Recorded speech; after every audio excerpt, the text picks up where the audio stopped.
ഈ മോഷണം നടത്തുന്നവൻ മോഷണത്തിൽ മാത്രമേ സ്പെഷ്യലൈസ് ചെയ്യാവൂന്ന് ഞാൻ എപ്പോഴും പറയും. അവൻ അതിനിടയിൽ പോക്കറ്റ് അടിക്കാൻ പോകുമ്പോൾ പോലീസ് പിടിക്കുന്നത്. കാരണം അവൻ പോക്കറ്റ് അടിയും പഠിക്കില്ല, മോഷണവും പഠിക്കില്ല.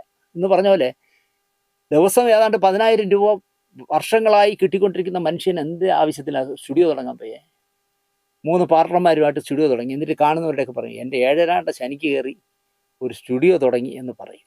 എന്തായാലും ഇൻകം ടാക്സ് പോലും കൃത്യമായി കൊടുക്കുന്ന ആളാണ് രഞ്ജിത്ത്, എനിക്കറിയാം. കാരണം രഞ്ജിത്ത് എന്നോട് പലപ്പോഴും പറഞ്ഞിട്ടുണ്ട്, ദിനേശ് കിടന്ന് ഉറങ്ങാം, മനസ്സമാനത്തോടെ ഉറങ്ങണം, പൈസ ഉണ്ടാക്കിയിട്ട് കാര്യമില്ല ദിനേശ്, നന്നായിട്ട് ജീവിക്കാനും നന്നായിട്ട് ഉറങ്ങാനും കഴിയണം. അതുകൊണ്ട് ഞാൻ 10 പൈസ ഇൻകം ടാക്സിനെ പറ്റിക്കില്ല. കൃത്യമായിട്ട് അവർക്ക് അടയ്ക്കാനുള്ള പൈസ അടയ്ക്കുന്ന ചുരുക്കം പേരിൽ ഒരാളാണ് ഞാനെന്ന അഭിമാനത്തോടെ പറയുന്ന ആളാണ് രഞ്ജിത്ത്. അതുകൊണ്ട് തന്നെ അയാൾ ശമ്പളവും കൃത്യമായിട്ട് കൊടുത്തിരിക്കും. കൃത്യമായി ഈ പറഞ്ഞ 2500 എപ്പിസോഡ് പോയിട്ടുണ്ടെങ്കിൽ 10,000 രൂപ വെച്ച് 2.5 കോടി രൂപ നമ്മുടെ ആദിത്യം വാങ്ങിയിരിക്കുമെന്നാണ് ഞാൻ വിശ്വസിക്കുന്നത്. എന്തായാലും പോയ പൈസ എവിടെയെന്ന് അന്വേഷിക്കുന്നത് നന്നായിരിക്കും എനിക്ക് പറയാനുള്ളൂ.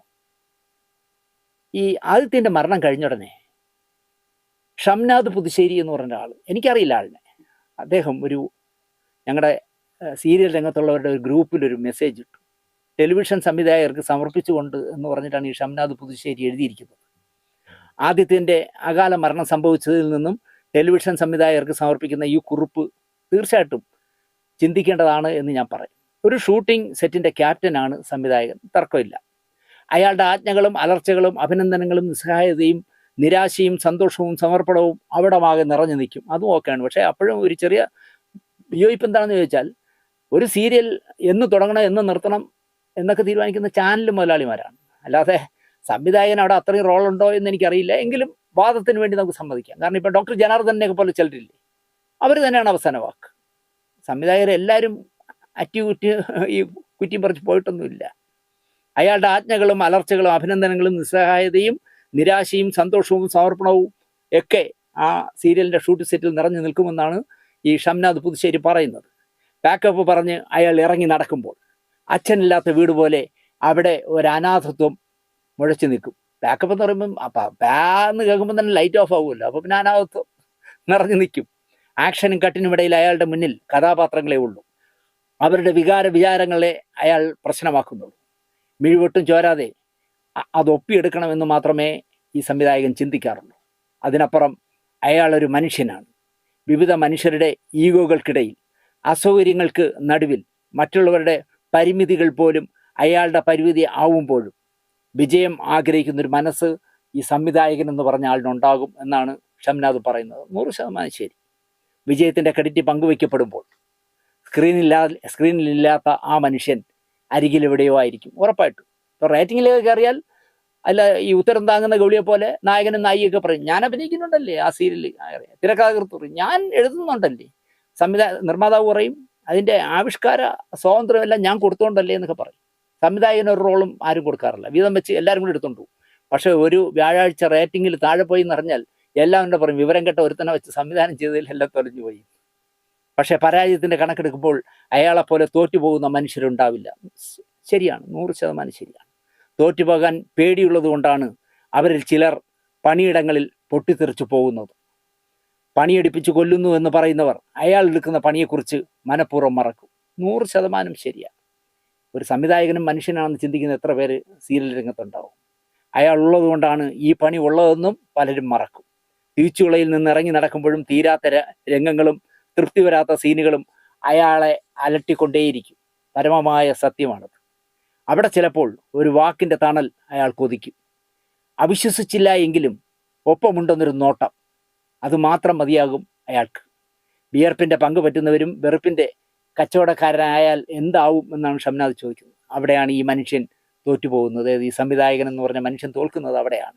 ഒരുമിച്ച് ഇടപഴകേണ്ടി വരുന്ന എല്ലാ ഇടങ്ങളും എന്ന പോലെ ഒരു ഇഷ്ടവും സ്നേഹവും അടുപ്പവും മനുഷ്യർക്കിടയിൽ ഉണ്ടാവില്ലേ എന്ന് ഷംനാദ് ചോദിക്കും. ഉണ്ടാവാം ഷംനാദെ, പക്ഷേ ഈ പറയുന്നത് പോലെ ഇഷ്ടവും സ്നേഹവും അടുപ്പവുമൊക്കെ ഒരു ലിമിറ്റ് കഴിഞ്ഞു പോയാൽ ചളകൊളമായി പോകും സംഭവമെന്ന് ഇതിൻ്റെ പിന്നാലെ പറയുന്ന കഥ കേൾക്കുമ്പോൾ നിങ്ങൾക്ക് മനസ്സിലാവും. എല്ലാ അടുപ്പങ്ങളെയും സൗഹൃദങ്ങളെയും എങ്ങനെയാണ് അവിശുദ്ധതയുടെ തൊഴുത്തിൽ കൊണ്ട് കെട്ടുന്നത്? എല്ലാ സൗഹൃദങ്ങളെയൊന്നും ആരും അവിശുദ്ധതയിൽ കൊണ്ട് കെട്ടൂല. അവിശുദ്ധത തുടങ്ങുമ്പോഴേ അങ്ങനെ പറയാറുള്ളൂ എന്നാണ് എൻ്റെ പക്ഷം. പിന്നെ ചില കലാകാരന്മാരും കലാകാരികളുമുണ്ട് കഴിക്കുന്നിടത്ത് തന്നെ കാഷ്ടിക്കുന്നവർ. 100% ഷംനാദെ നമ്മളിൽ നിന്ന് നമ്മുടെ ഔദാര്യത്തിൽ വന്ന് നമ്മൾ ഒരു അവസരം കൊടുത്ത് നമ്മൾ അഭിനയിപ്പിക്കുന്നവർ നമുക്കിട്ട് പണിഞ്ഞ അനുഭവം എനിക്ക് എത്രയുണ്ട്. പിന്നെ പണിയൊന്നും ഏക്കാത്തവനായതുകൊണ്ട് ഞാൻ ചിരിച്ചുകൊണ്ട് നിൽക്കും, അത്രയേ ഉള്ളൂ. അത് കൂടെ വർക്ക് ചെയ്തിരുന്നവരും ഉണ്ട് പണിയുന്നവർ. അവർക്ക് നീരസം തോന്നുന്നവരെ കുറിച്ച് അവർ കഥ മെനയും. തനിക്ക് കിട്ടാത്തത് മറ്റൊരാൾക്ക് കിട്ടിയാൽ അത് വേറെന്തോ കൊണ്ടാണെന്നൊരു ധ്വനിയുണ്ടാക്കും. അതായത് ഒരു നായിക സംവിധായകനോട് അല്ലെങ്കിൽ തിരക്കഥാകൃത്തിനോട് അല്പം ഹൃദയരഹസ്യങ്ങളൊക്കെ പങ്കുവെച്ച് അവർ തമ്മിൽ അടുക്കുകയാണെങ്കിൽ പരദൂഷണം പറയുമെന്നാണ് ഈ പറഞ്ഞതിൻ്റെ അർത്ഥം. കാരണം എനിക്ക് കിട്ടാതെ ഞാൻ നോക്കിയിരിക്കായിരുന്നു ഇയാളൊന്ന് വളച്ചെടുക്കണമെന്ന്. പക്ഷെ അതിന് മുമ്പ് മറ്റുള്ള വളച്ചെന്ന് കണ്ടാൽ പരദൂഷണം പറയും എന്നുള്ള കാര്യം ഉറപ്പാണ്. ഒന്നോർത്ത് നോക്കൂ, അവരും മനുഷ്യരല്ലേ, ജീവിക്കാൻ വേണ്ടിയുള്ള നെട്ടോട്ടമാണ്. ആരെയൊക്കെ തൃപ്തിപ്പെടുത്തിയാൽ, ആരുടെയൊക്കെ ഗുഡ് ബുക്കിൽ കയറിപ്പറ്റിയാൽ, റേറ്റിംഗ് കണക്കിൽ എന്നും മുഴച്ചു നിന്നാൽ, പണം മുടക്കുന്ന നിർമ്മാതാവിൻ്റെ കീശ ചോരാതെ ഒപ്പം നിന്നാൽ, മുകളിൽ പിടിയുള്ള അഭിനേതാക്കളുടെ അനിഷ്ടം വാങ്ങാതെ എല്ലാവരുടെയും ഇഷ്ടത്തിനു വേണ്ടി പ്രാർത്ഥിക്കുന്ന പണിയെടുക്കുന്ന ഒരു മനുഷ്യൻ, സത്യത്തിൽ സംവിധായകൻ ഇങ്ങനെയും ഇല്ലേ ഒരു മുഖം എന്നാണ് ചോദിക്കുന്നത്. തീർച്ചയായിട്ടും ഉണ്ട്. ഇവിടെ ഇപ്പോൾ ഒരുപാട് കാര്യങ്ങൾ, രസകരമായ കാര്യങ്ങൾ ഞാൻ കേൾക്കുന്നുണ്ട്. ചാനലിലൊക്കെ പണ്ട് സംവിധായകനോ നിർമ്മാതാവോ മാത്രമേ സംസാരിക്കൂ. ഇപ്പോൾ ഒരു നായികയ്ക്ക് അല്ലെങ്കിൽ സ്വഭാവ നടി ആയിക്കോട്ടെ, അവൾക്ക് സംവിധായകനെയോ തിരക്കഥാകൃത്തിനെയോ നിർമ്മാതാവിനെയോ ഇഷ്ടമില്ല എങ്കിൽ അവൾ ചെയ്യുന്ന നേരെ വച്ച് പിടിക്കുകയാണ് ചാനലിൽ. അവിടെ ചെന്ന് പറയും. അപ്പോൾ ചാനലിൽ ഈ ഇറച്ചിക്കടയിൽ നോക്കിയിരിക്കുന്ന പട്ടികളെ പോലുള്ള ചില ബാച്ചുകളുണ്ട്. എവള് പറഞ്ഞ വരവും കാത്തിരിക്കുന്നു. അപ്പോൾ എവളി എന്ന് ഈ നുണ പറഞ്ഞു കൊടുത്താൽ, അങ്ങനെ ചെയ്താ, ഓഹോ നിന്റെ മോശമായിട്ട് പെരുമാറിയ, നിന്റെ ഒരു ദിവസം 6 സീൻ എടുത്തോ, മറ്റുള്ള 3 സീൻ എടുത്തോളാം, ശരിയാക്കി തരാം എന്ന് പറഞ്ഞു. അങ്ങനെ എത്രയോ സംവിധായകന്മാരുടെ തൊപ്പി തെറപ്പിച്ചിരിക്കുന്നു. അങ്ങനെ ഇപ്പോൾ അത് അങ്ങനത്തെ ഒരു ശീലം കൂടി നടക്കുന്നുണ്ട്. സത്യത്തിൽ സംവിധായകൻ ഇങ്ങനെയും ഇല്ലേ ഒരു മുഖം എന്ന് ചോദിച്ചാൽ തീർച്ചയായിട്ടും ഉണ്ട്. അവരും ജീവിച്ചോട്ടെ. വീട്ടിലും നാട്ടിലും പണിയിടത്തും ഏറ്റുവാങ്ങുന്ന സമ്മർദ്ദങ്ങൾ താങ്ങാൻ ചിരിച്ചുകൊണ്ട് നടക്കുന്നവരാണ് സംവിധായകർ എന്നാണ് ഷംനാദ് പറയുന്നത്. 100% അത് ഞാൻ അംഗീകരിക്കുന്നു. കാഴ്ചയിൽ മഹാസാധു എന്ന് തോന്നിപ്പിക്കുന്ന മനുഷ്യർക്കും ചിലപ്പോൾ സാധിച്ചെന്ന് വരില്ല അത് ഇങ്ങനെ ചിരിച്ചോണ്ടൊക്കെ നടക്കാൻ. ഒപ്പം നിൽക്കാൻ, ചേർത്ത് പിടിക്കാൻ സ്നേഹമുള്ള ഒരു കുടുംബം ഉണ്ടാകണം. നമ്മുടെ ആദ്യത്തിനില്ലാതെ പോയത് അതാണെന്നാണ് ഇപ്പോൾ പലരും എന്നോട് പറയുന്നത്. പകൽ മുഴുവൻ പകലന്തിയോളം വർക്ക് ചെയ്തിട്ട് സ്റ്റുഡിയോയിൽ കയറി നാളത്തെ എപ്പിസോഡൊക്കെ കണ്ടിട്ട് ടെൻഷൻ അടിച്ച് വീട്ടിൽ ചെല്ലുമ്പോൾ അവിടെ സമാധാനം കിട്ടിയില്ലെങ്കിൽ തീർച്ചയായിട്ടും ഹൃദയം പിണങ്ങിയതിൽ അത്ഭുതമില്ല എന്ന് ഞാൻ പറയും. ശരിയാണോ തെറ്റാണോ എന്ന് എനിക്കറിയില്ല കേട്ടോ. ഇനി നമ്മൾ പറഞ്ഞ് വിവാദം ഉണ്ടാക്കണ്ട. എന്തായാലും നല്ല ദാമ്പത്യ ജീവിതം ആയിരുന്നില്ല എന്ന് പറയുന്നു. എന്നും അയാൾക്ക് മാനസിക സംഘർഷങ്ങളുടെ നടുവിലായിരുന്നു ആദിത്യനെന്ന് പറയുന്നു. അല്ലെങ്കിൽ ആത്യന്തികമായ നഷ്ടം എന്താണെന്ന് നിങ്ങൾ തിരിച്ചറിയുമ്പോഴേക്കും സമയം വൈകിപ്പോയിരിക്കും. സദാ മിടിക്കുന്ന ഒരു ഹൃദയം ഒന്ന് നിലച്ചാൽ പിന്നെ ഈ കണ്ട ദൂരമൊക്കെ ഓടിയത് വെറുതെ ആവില്ലേ എന്ന് ചോദിക്കുന്നു ഷംനാദ്. വെറുതെ ആയല്ലോ. ഇപ്പോൾ ഷംനാദിൻ്റെ ഹൃദയം നിന്നുപോയപ്പോൾ എന്തായി? അത് പോയില്ലേ? അതിൻ്റെ നഷ്ടം വരും ദിവസങ്ങളിലേ ആ പെൺകുട്ടിക്ക്, ഭാര്യയ്ക്ക് മനസ്സിലാവുള്ളൂ. ആദ്യത്തിനുണ്ടായിരുന്നപ്പോൾ ഞാൻ എങ്ങനെ ജീവിച്ചു, ഇനി എങ്ങനെ ജീവിക്കുമെന്നൊരു ചോദ്യചിഹ്നം പോലെ അവരുടെ മുന്നിലുണ്ടാവും. വിജയിച്ചവരും തോറ്റുപോയവരുമായ എല്ലാ മനുഷ്യർക്കുമാണ് ഷംനാദ് ഈ കുറിപ്പ് കുറിച്ചിരിക്കുന്നത്. എങ്കിലും എന്താ പറയുക, ഞാൻ പറയുന്നു ഇത് ആദ്യത്തിനെ മനസ്സിൽ കണ്ട് തന്നെ ആയിരിക്കും ഷംനാദ് എഴുതിയത്. ബുധനാഴ്ചയോ വ്യാഴാഴ്ചയോ റേറ്റിംഗ് വന്നാലുണ്ടാകുന്ന ഒരു ടെൻഷനുണ്ട് സംവിധായകർക്ക്. ഞാൻ അനുഭവിച്ചതാണ്. ഞാൻ നിഴൽക്കണ്ണാടി ചെയ്യുമ്പോൾ, ചില്ലുവിളക്കൊക്കെ ചെയ്യുമ്പോൾ റേറ്റിംഗ് വരുന്ന ദിവസം ക്ലമൻ സാറിൻ്റെ ഫോൺ വരരുതേ എന്ന് പ്രാർത്ഥിക്കും ഞാൻ. എനിക്കിപ്പോഴും ഓർമ്മയുണ്ട്. കോവളത്ത് എവിടെയോ, ബദനി ഹൗസിലോ കോവളത്ത് എവിടെയോ ഞാൻ ഷൂട്ട് ചെയ്തുകൊണ്ടിരിക്കുമ്പോൾ ഫോണിൽ നോക്കുമ്പോൾ ക്ലമൻ സാർ വിളിക്കുന്നു.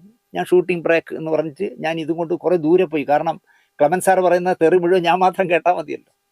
കാരണം റേറ്റിംഗ് ഇല്ല എങ്കിൽ ചാനലിൻ്റെ ചുമതലക്കാർ നമ്മളെ ലെഫ്റ്റ് റൈറ്റ് അടിക്കും. എന്താണ് നിങ്ങൾ ചെയ്തു വെച്ചിരിക്കുന്നത്, നിങ്ങളെ കഥ ഇങ്ങനെ മാറ്റൂ, അങ്ങനെ ആക്കൂ, ആ നടനെ മാറ്റൂ, ആ നടിയെ കട്ട് ചെയ്യൂ എന്നൊക്കെ പറഞ്ഞിട്ട് നമുക്ക് ഓർഡർ തരും. ചെയ്യാതിരിക്കാൻ പറ്റില്ല. കാരണം പൈസ അവരല്ലേ തരുന്നത്.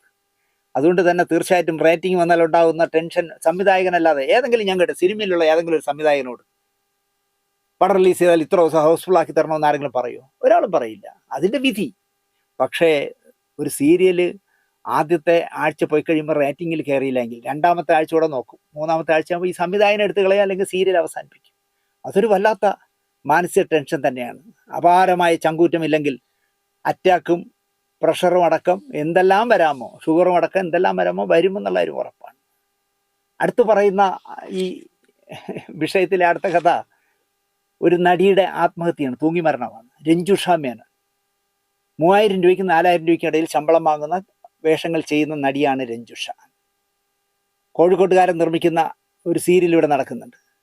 ആ സീരിയലിൻ്റെ മൊത്തം കാര്യങ്ങൾ നോക്കാൻ, പൈസ കൊടുക്കാനും അന്നുള്ള കാര്യങ്ങളൊക്കെ നോക്കാനും കോഴിക്കോട്ടുള്ള ആളിന് വ്യവസായി ആയതുകൊണ്ട് അദ്ദേഹത്തിന് വരാൻ പറ്റാത്തതുകൊണ്ട് അതിൻ്റെ എക്സിക്യൂട്ടീവ് പ്രൊഡ്യൂസർ എന്ന് പറഞ്ഞാൽ ഒരു രൂപയും മുടക്കാതെ വർക്കിംഗ് പാർട്ണർ എന്ന് പറയാം, എക്സിക്യൂട്ടീവ് പ്രൊഡ്യൂസറായിട്ടും ഈ രഞ്ജുഷ മേനോൻ വർക്ക് ചെയ്യുന്നുണ്ട്. അതിനും ദിവസം 3000 രൂപ, ഒരു എപ്പിസോഡിന് 3000 രൂപ കിട്ടുന്നു. അപ്പോൾ 4 3 7000 രൂപ പെർ ഡേ കണ്ണടച്ചുകൊണ്ട് വരുമാനമുള്ള സ്ത്രീയായിരുന്നു രഞ്ജുഷ.